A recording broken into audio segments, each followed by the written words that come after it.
Good morning everyone, welcome to my YouTube channel bright future online classes. तो आज 8 नवंबर के महत्वपूर्ण करंट अफेयर्स के जितने भी क्वेश्चन बनते हैं अपन उसके बारे में चर्चा करेंगे। तो पहला क्वेश्चन है, दादा साहब अंतर्राष्ट्रीय फिल्म फेस्टिवल 2025 में most versatile actor of the year का पुरस्कार किसने जीता है? ए शाहरुख खान, रणदीप हुड्डा, अल्लू अर्जुन, कार्तिक आर्यन। इसका जो राइट आंसर होगा ऑप्शन सी, अल्लू अर्जुन। इसको most versatile actor of the year का अवार्ड दिया गया है। आगे अपन देखते हैं, Dada Saheb international film festival award DPI FF 2025, इसकी आयोजन की तिथि थी 29 अक्टूबर 30 अक्टूबर 2025। स्थान इसका क्या है? मुंबई में दिए जाते हैं। इसके लिए जो सर्वश्रेष्ठ फिल्म है वो कौन सी है? स्त्री 2। और जबकि सर्वश्रेष्ठ एक्टर का अवार्ड किसे दिया गया है? कार्तिक आर्यन। सर्वश्रेष्ठ अभिनेत्री कृति सेनन। सर्वाधिक विविधतापूर्ण अभिनेता अल्लू अर्जुन। सर्वाधिक विविधतापूर्ण अभिनेत्री है वो साई पल्लवी है। इस जो वर्ष की जो फिल्म है वो कल्कि 2898 AD। वर्ष के निर्माता है दिनेश विजान। सर्वश्रेष्ठ निर्देशक हैं कबीर खान। समीक्षकों की पसंद की जो सर्वश्रेष्ठ फिल्म है वो कौन सी है? लापता लेडीज इंपॉर्टेंट है। Critics best actor Vikrant Massey. आलोचकों की सर्वश्रेष्ठ अभिनेत्री निताशी गोयल। सर्वश्रेष्ठ अंतर्राष्ट्रीय फीचर फिल्म एमिलिया पेरेज। ये Dada Saheb Phalke international film festival award है जो कि 29-30 अक्टूबर को दिए गए मुंबई में। नेक्स्ट पढ़ते अपन, अंतरिक्ष में कृत्रिम बुद्धिमत्ता आधारित डेटा सेंटर स्थापित करने के लिए किस प्रौद्योगिकी कंपनी ने प्रोजेक्ट सनकेचर शुरू करने की घोषणा की है? अमेजन, माइक्रोसॉफ्ट, गूगल या स्पेसएक्स। इसका जो राइट आंसर होगा ऑप्शन सी, गूगल ने AI डेटा आधारित स्थापित करने के लिए प्रोजेक्ट सनकेचर शुरू किया है। प्रोजेक्ट सनकेचर सनकेचर। गूगल पृथ्वी की जगह अंतरिक्ष में AI डेटा सेंटर बनाने की तैयारी कर रहा है। इसके लिए प्रोजेक्ट सनकेचर के तहत ये सैटेलाइट को लॉन्च करेगा जो कि सूर्य की रोशनी से ऊर्जा प्राप्त करके AI के जितने भी काम होते हैं उनको पूरा करने की कोशिश करेगा। गूगल इसके लिए सैटेलाइट निर्माता कंपनी प्लेनेट लैब्स के साथ काम कर रहा है, जो दोनों मिलकर 2027 तक सैटेलाइट को लॉन्च करने वाले हैं। आगे बढ़ते हैं अपन, हाल ही में किस राज्य ने कृषि उपकरणों को महिलाओं के अनुकूल बनाने के लिए मानक संचालन प्रक्रिया जारी की है? महाराष्ट्र, उड़ीसा, राजस्थान या इनमें से कोई नहीं।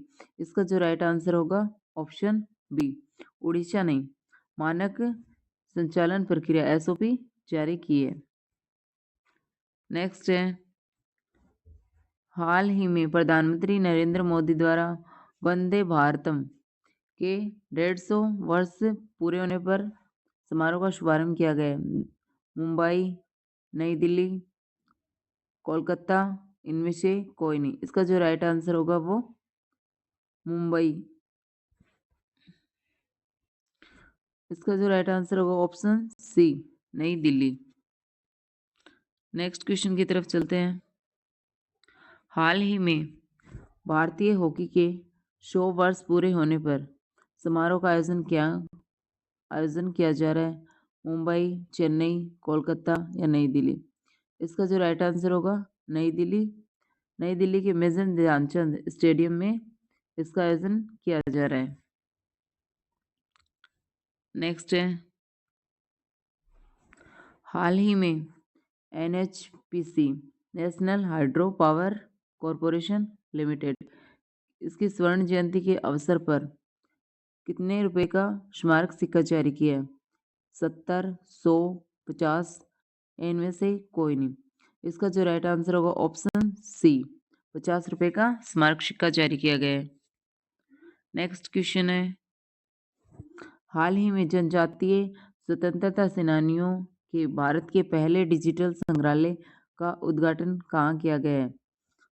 रांची, नवा रायपुर, सी कोलकाता, डी इनमें से कोई नहीं। इसका जो राइट आंसर होगा वो ऑप्शन बी नवा रायपुर में प्रधानमंत्री नरेंद्र मोदी ने भारत के पहले डिजिटल संग्रहालय का उद्घाटन किया है, प्रधानमंत्री नरेंद्र मोदी ने। नेक्स्ट क्वेश्चन है, हाल ही में फॉक्स नेशन द्वारा पेट्रियट ऑफ द ईयर का पुरस्कार किसे दिया गया? जिल Tracy, Michelle Obama, Melania Trump या इनेश ई कोहन? इसका जो राइट आंसर होगा ऑप्शन सी मेलानिया ट्रम्प को पेट्रियट ऑफ द ईयर का अवार्ड दिया गया, किसके द्वारा? फॉक्स नेशन के द्वारा। नेक्स्ट क्वेश्चन है, हाल ही में सक्षम अंतर्राष्ट्रीय प्रतियोगिता के लिए चुनी गई पहली भारतीय पैरा एथलीट कौन बनी है? सक्षम अंतर्राष्ट्रीय प्रतियोगिता के लिए तरुणा गर्ग, शीतल देवी, शिवनाली घोष या इनमें से कोई नहीं। इसका जो राइट आंसर होगा ऑप्शन बी शीतल देवी। नेक्स्ट क्वेश्चन है, हाल ही में चर्चा में रहा तोरखम बॉर्डर भारत और किस देश की सीमा पर स्थित है? चीन, अफगानिस्तान, ईरान या इनमें से कोई नहीं। इसका जो राइट आंसर होगा ऑप्शन बी तोरखम जो बॉर्डर है वो पाकिस्तान और अफगानिस्तान के बीच स्थित है। नेक्स्ट क्वेश्चन है, हाल ही में फरवरी 2026 में दुनिया के सबसे बड़े एआई शिखर सम्मेलन का आयोजन किस देश में किया गया? फरवरी 2026 में नॉर्वे या फिर भारत, फिनलैंड या इनमें से कोई नहीं। इसका जो राइट आंसर होगा ऑप्शन बी भारत में एआई शिखर सम्मेलन का आयोजन कब किया जाएगा? फरवरी 2026 में। नेक्स्ट क्वेश्चन है, हाल ही में किस राज्य सरकार को इलेक्ट्रॉनिक्स और सूचना प्रौद्योगिकी मंत्रालय द्वारा प्रतिष्ठित पीपल फास्ट इंटीग्रेशन अवार्ड से सम्मानित किया गया है? गुजरात, महाराष्ट्र, हिमाचल प्रदेश या इनमें से कोई नहीं। इसका जो राइट आंसर होगा ऑप्शन सी हिमाचल प्रदेश। नेक्स्ट क्वेश्चन है, नवंबर 2026 में दुनिया की पहली सफेद इबेरियन लिंक्स किस देश में देखी गई है? पुर्तगाल, फ्रांस, स्पेन, इंग्लैंड? इसका जो राइट आंसर होगा ऑप्शन सी स्पेन। स्पेन में दुनिया की सबसे पहली सफेद इबेरियन लिंक्स मतलब बिल्ली है, दुर्लभ बिल्ली, वो देखी गई है। नेक्स्ट क्वेश्चन है, नवंबर 2025 में कर्नाटक राज्य विधि विश्वविद्यालय द्वारा डॉक्टर ऑफ लॉ की मानद उपाधि से किसे सम्मानित किया गया? एस अब्दुल नजीर, वी सुदेश पाई, इन उपरोक्त दोनों को या सुष्मिता देव को? इसका जो राइट आंसर होगा ऑप्शन सी जो ये उपाधि है वो अब्दुल नजीर और बी सुदेश पाई को दी गई। नेक्स्ट क्वेश्चन है, विश्व रेडियोग्राफी दिवस कब मनाया गया है? 8 नवंबर, 7 नवंबर, 6 नवंबर या 4 नवंबर? विश्व जो रेडियोग्राफी दिवस है वो प्रतिवर्ष 8 नवंबर को मनाया जाता है। इसके बाद अपन नवंबर के जितने भी महत्वपूर्ण डेज हैं उनके बारे में चर्चा करेंगे। 1 नवंबर को विश्व शाकाहारी दिवस केरल, कर्नाटक, मध्य प्रदेश, छत्तीसगढ़, हरियाणा। स्थापना दिवस भी कब मनाया जाता है? 1 नवंबर को। इसके अलावा 1 नवंबर को पुडुचेरी मुक्ति दिवस, 3 नवंबर को विश्व जेलीफिश दिवस, 5 नवंबर को विश्व सुनामी जागरूकता दिवस, जबकि 6 नवंबर को युद्ध और सशस्त्र संघर्ष में पर्यावरण की शोषण को रोकने के लिए अंतर्राष्ट्रीय दिवस, 7 नवंबर को राष्ट्रीय कैंसर जागरूकता दिवस और जबकि 8 नवंबर को विश्व रेडियोग्राफी दिवस मनाया जाता है। इसी के साथ हम क्लास को यहीं पे समाप्त करते हैं।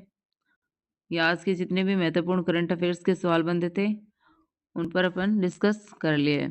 अगर वीडियो अच्छा लगा हो तो चैनल को लाइक शेयर एंड सब्सक्राइब जरूर कर लें। धन्यवाद।